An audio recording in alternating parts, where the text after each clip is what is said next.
emgwaqweni.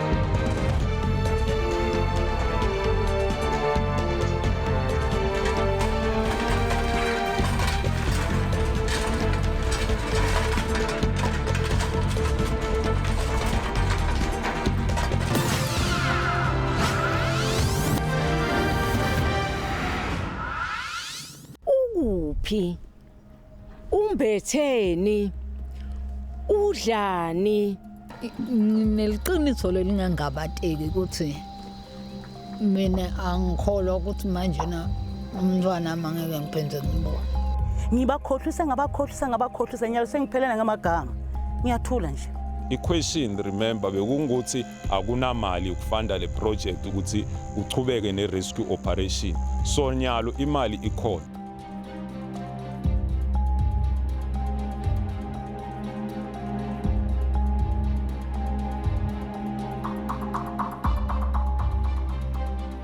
On the 5th of February 2016, the Lily Gold mine in Louisville, just outside Barberton in Mpumalanga, collapsed.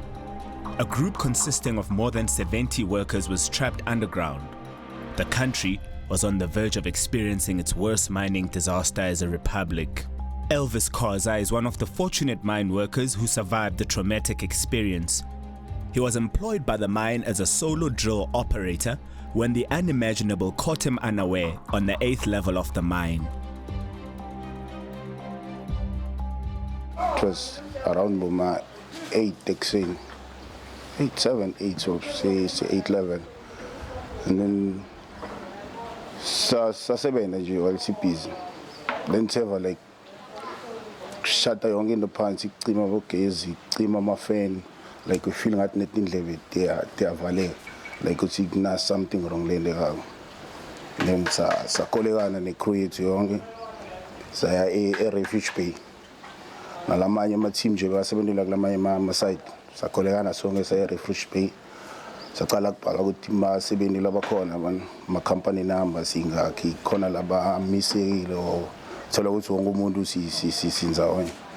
Then we started moving up ukuthi sesiyaphuma because sesiyabona akunagezi kune dust icala kushisa yabona asakhona cope akusahlali. Then sakhuphuka from a refuge bay 8 level east saya main tunnel yangaphandle mina sifika kule tunnel thola dust leningi kakhulu and vele sesicala like kuphefumula nzima bekunebafati nje yabona secala ba confused thina lebesilapha sesicala ukuthi senani sibamba umuntu ukuthi umuntu akhona ku relax angaphaniki kakhulu. 3 mine workers remain missing after a rock fall at the Lily mine in Barberton, Mpumalanga. A rescue operation is still underway. 75 miners have been successfully brought to the surface with minor injuries. At the time, the mine belonged to an Australian company, Vantage Goldfields South Africa. Its chief executive officer was Mike Chesney. Right now, operations have to be suspended. We cannot afford to endanger the lives of the rescue workers. Although these are highly skilled mining people with great experience in rescue operations, we cannot take the risk to send them in until we've assessed the risk and the geotechnical environment. At this point, 3 workers, Priti Mabuza, Solomon Nyarenda, and Yvonne Mnisi, are buried alive and their bodies have not been recovered. The 3 workers had been working in a surface office container directly above a section of a crown pillar that collapsed and plunged 80 meters into a sinkhole. They remain unaccounted for. We are pleased that we found a common ground in saying we will be able for each and every worker who was under the ground when this thing happened, the mine will give each individual 50,000.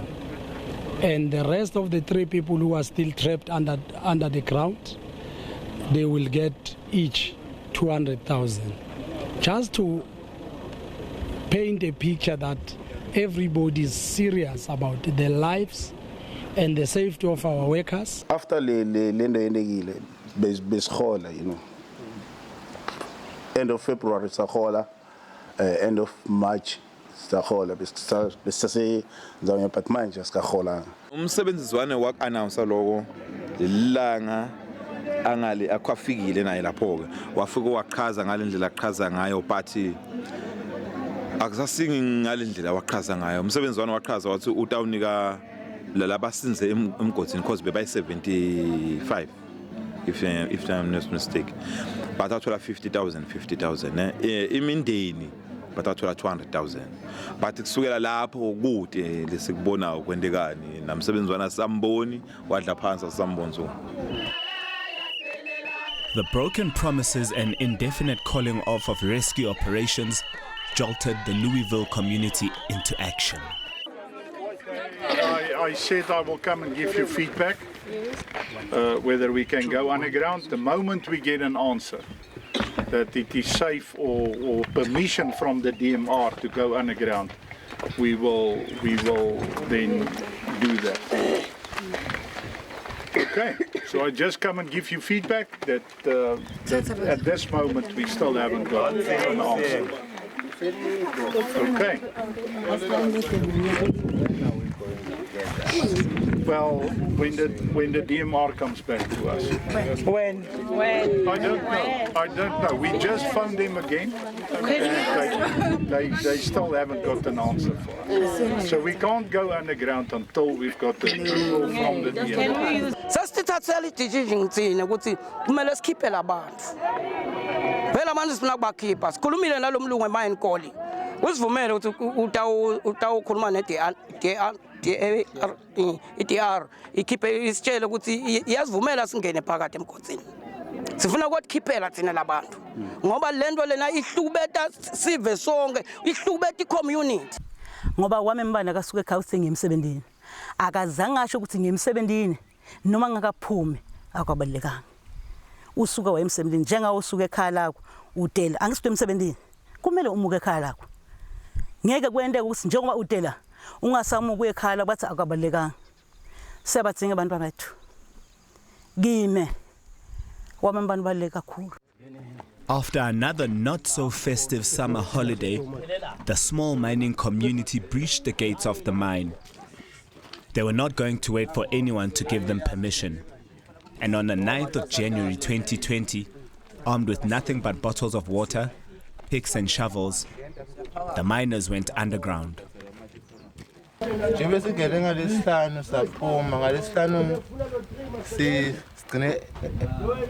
2 namhla sandlula level 3 na 4 level 4 ngilapho ikhona i-container so aba namhla kusisitobuya sesathi ukuthi i-plan ekhipha i-container ithini. After the break, we speak to the parents of the 3 miners that sank with the container.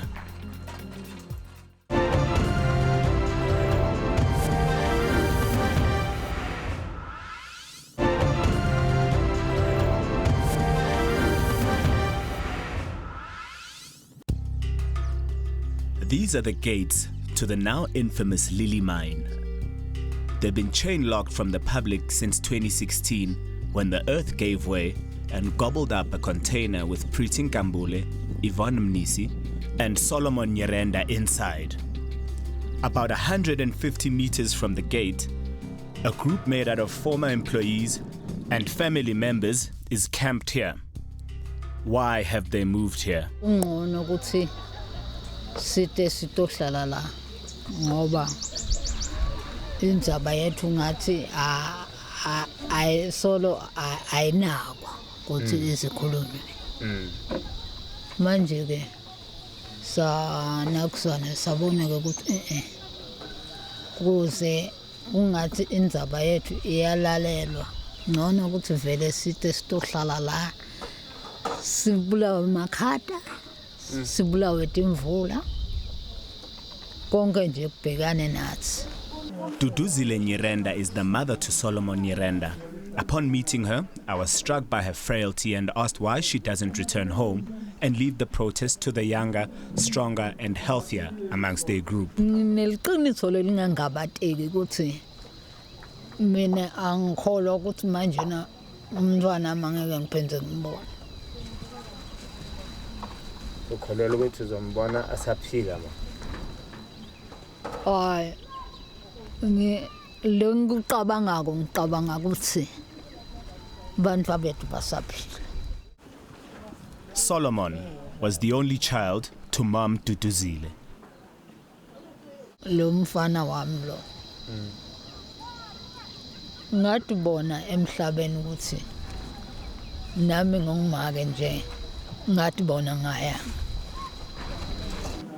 Mom Duduzile says the entire ordeal has had a negative impact on her health. Kwanele kwendeka lokhu ngaqala ngavele angizange ngibe ngisaba right emtimbeni. Okay. Solo bese sengingenwa I high blood pressure. And then I high blood pressure yaba kanye ne sugar diabetes. We visited this community in December, which is a popular time for friends and families to spend time together. Rose Nkabi, Yvonne's mother, and Yvonne's 2 young boys will spend a 4th Christmas without their beloved daughter and mother. December. Yonke imndeni ijabule nemndeni yayo. Mina wami mbanishiye abantwana babili. Banembuto engakhona ukuphendula njengalo ngibuta wona nyalo. Ngimana sengiyaphendula ngiyahluleka. Bangibuta ukuthi kani mama utobuya nini? Kuyoza kube nini? Ene ngithi impendulo mina sizathu akusime emnikade wenkampani leya. She says that they are not going anywhere until they get some much needed answers. Ene ngengisuke. Angifuni ukuthi nasengikhulile ngigugile noma bakhulile bona babude ukuthi make kwende njani. Into ohluleka ukuphendula. Ungene emgotsini bakwende njani kuzangela emgotsini. Beka emsebenzini. Why bangamkhiphanga? Angeke ngiphendule lutho. Kodwa nakaphuma kungcono. Banemehlo umbancane botobona ukuthi ngimama lo. Nakaphila uyaphila. Nakangekho akekho. Mom Rose has no idea what to tell Yvonne's 2 young boys about their mom's whereabouts. Ngibakhohlisa nyalo sengiphelena ngamagama. Ngiyathula nje. Sengikhethe ukuthi kungqona ngihlale esigangeni, ngahlala ekhaya. Ngoba nangibabuka kungivise ebuhlungu kakhulu. Ene into engivise ebuhlungu. Bantu labafanele ukuthi bakhokhe abantu abethu. Bakhona. Imali ikhona. But makushes akafuni. Mrs. Nkabi puts the blame squarely on the shoulders of Vantage Goldfields SA CEO Mike Chesney. Umlungu wemayini lo anguye lo abenelicala ukuthi abantu abethu bazabangena lapha basebenzela yena. Akasabakhumbuli, akananzaba nabo. Akasababali nathi sibatali, akananzaba nathi. Sathi kungcono ukuthi sihlale la. Mhlawumbe government beke ngasibonelela. Ngoba lento leyenteke lapha ayiqali ngathi. Migotsi leminingi silapha kusukela 2016 kuyendekile kuletinye timayeni babakhiphile laba bantu lapha. Ngisho nanyalo kulamaviki landlulile. Yikhona imali ezikile abantu lapha bawele ngelitafula. Bakhishiwe. Kodwa bethu abakhishwa. Tomorrow will mark exactly 4 years since the fall of ground. Has Mom Rose reconciled with the fact that it is likely her daughter is dead? Hayi. Angeke ngicole mina. Mina ngifunela ithambo ngilibone ukuthi sekuphelile. Angasikhomba lelithambo. Kuyoba kuhle kakhulu. Ngeke sisho ukuthi kulungile. Sizothi kulungile ini? Abakashona. Abakashona. Bakhona. Nedu lomnikati lohleli nabo asimathi lokuthi bafihle kuphi. Ngishiswe yini lokho? Ngoba phela kube bashonile babe ngase babonakele. Nalendlu lebahamba nayo ngayibonakele. This is Priti Nkambule's mother. The blue clothes she's wearing symbolize that she's mourning the passing of someone near and dear to her. Asuyashona lo baba lo ntombadana. Shothi ke naye wathinzeka kabuhlungu kabi ngoba lento yam shothi yafike yamshaya. How has ugogo been coping with the grief of losing both her husband and daughter while raising 4 grandchildren? Abakhula kude ngishona munye lo ngihluphako. Bakhula kahle nje nalo lomncane akude lapha nenkinga khona. Bonke nje kude lengathi khona labangihlupha khona abangihluphi. Sis Pretty's mom says she'll forever live in her heart. Baba hayi ukuthi ngiyamkhumbula. Uhlele enhlitiyweni yami. Angilali kusangibuka. Angithi le ngcondo yami ithi ifuna lokho ukuthi ukuphi? Umbetheni? Udlani? After the break, the Department of Mineral Resources tells us why they've failed to retrieve the Lily Mine 3.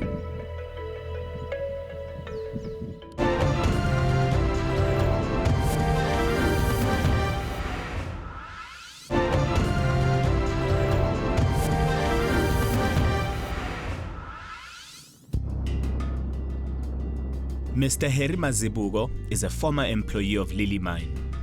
He also speaks on behalf of the group camped here. He says the closure of the mine has been devastating for them. Obviously, njengala eprovince, cale ngeprovince vele. Unemployment rate ikhule yaze yafika ku 27% ngekuma statistics la khona. So then la kulomphakathi la kunaleti mine khona. Lokutsilika kwale mine kube nemthelela lomubi kakhulu ngoba sekwanze ebugebengu lobe bengekho before letikhathi leti mine itsebenza njengekwebiwa kwemfuyo tinkomo tiyantshontshwa nyalo dithengiswe ukuthi bantu abanamsebenzi ene vele lendzawo le ide mafame or mafactory lokuthi ngacashwa abantu ngebunenge beyirely kuleti mine toyi2. He says they have 3 very simple demands.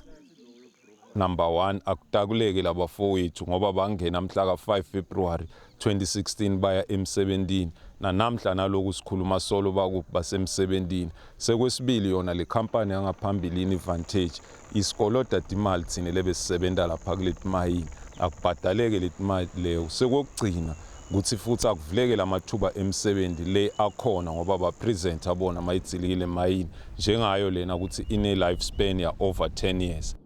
Harry doesn't understand why this has taken so long. Ngenxa yepolitiki nekuba egocentric ukuthi umuntu vele ucabangela yena ayi1. That is why isla hayi ukuthi lento lena iyahlupha. Lento lena easy net uma ngabe mine ngise officeini lelithite angisevela abantu labo ngasave my interest ami. In a report commissioned by the Department of Mineral Resources, it is clear that this fall of ground could have and should have been avoided. 10 landfalls. Why was the mine allowed to continue operating? What has been found there is that the mine did not report those incidents. What steps are you going to take? What steps should have been taken? And how could we have avoided this situation? Well, as you know that we have Section 54. If we became aware, then we'd have issued Section 54 to stop the operations. Now, because as we can see that the management did not bring this to the attention of the department, so maybe they're aware that, What does the chief inspector do? Is it not his duty to say, this is what has happened? It is his duty, and so that's what he has done, even through the report. But remember before the actual incident. fall. So if the chief inspector was there, it should have come to his attention, and this should have been prevented. The responsibility is with the mining companies to bring incidents that occur in their operations to the department. It is only upon that the chief inspector of mines will be able to act, and we also rely on other players in the sector like your unions to report to the department if there is any incident that has occurred. So ultimately the mine is left to regulate itself and to go report itself? Not necessarily that, because in terms of the law, we do our own inspections And also the mines are required in terms of the law to report. And so if you don't report as a mining company, it's a misconduct, you know. 2006 is 10 years of actually not reporting. Surely you guys should have picked it up. Not 2006, it's 2009. If you have read the report properly. Okay. From 2009, there are those incidents that have occurred, and we have done our work as a department. And so as I've explained to you that, you know, we expect the mining companies to cooperate with us. 4 years after the incident at Lily Mine, not a single person has been held accountable for the loss of the 3 lives. The CEO, the Chief Operating Officer and the General Manager, they were required in terms of the law to take reasonable measures in ensuring that the safety of employees is not compromised. And so that did not happen in terms of the chain of events that took place. And so those are the specific parties that are involved. They have been charged in terms of the Mine Health and Safety Act and also even MPRDA, because they have not or they did not comply with the requirements of the acts. Sengibuta ukuthi government namakshezi kahle kahle kusho ukuthi unemandla makshezi kundla government. Ngoba kunebandla abahamba bofela emaveni. Government uyakhona ukuba sitha babuye emakhaya. But bethu abazange baye emaveni bala ekhaya. Kodwa kuba khipha lapha kumadima kakhulu. Back and forth, as well as legal action involving the owners of the mine, has made this issue drag on. Retrieval of a container. We are working very hard, and so that can only be achieved if we get a successful mining company. That's what we are doing now, to get a mining company that will be able to go on site, start with the operations, and it is through that throughout that process that will be able to retrieve the container, and this will bring a closure to this impasse of the families. So no date in sight. We can't put a date now, but parties are hard at work in making sure that we come up with a better solution in resolving this impasse. Ebabe lesikuphiwa uNkulunkulu ngiko lesikufuna kangithi ungumuntu emhlabeni umuntu wakho ukholwa uma umbona singimbekela hayi lokuthi ungamadi ukuthi wabheka aphi wathini uyakubona ngoba umuntu mabathi ufile uyabeka endaweni yakhe wathi nawe lokuthi ngambeka lapha uyakubona manje laba abafihliwe asibathi ukuthi babhaqiswe kuphi uyakubona. Let's say noma ngabe imali noma ngabe yini lokho akusho lutho kimi. Akusho lutho kimi lokho. Imali ya mina ngisho ukuthi kahle kahle nginele ngiyoba ngenele uma ngibona umfana. Never mind ukuthi unemali noma akanayo. Nethi uma ngimbonile kuyeba sekuphelele lo.